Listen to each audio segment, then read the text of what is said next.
লাতিন আমেরিকার নারী ফুটবলের মহাযুদ্ধ।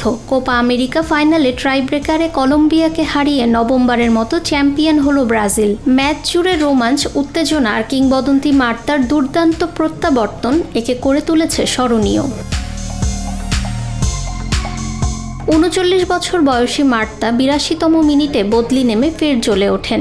ইনজুরির সময়ে ষষ্ঠ মিনিটে গোল করে ৩-৩ সমতা ফেরান। অতিরিক্ত সময়ের শুরুতে ফের গোল করে দলকে এগিয়ে নেন ৪-৩ ব্যবধানে। অতিরিক্ত সময়ে ৪-৪ গোলে সমতা থাকলেও ট্রাইব্রেকারে ৫-৪ ব্যবধানে জয় তুলে নেয় ব্রাজিল।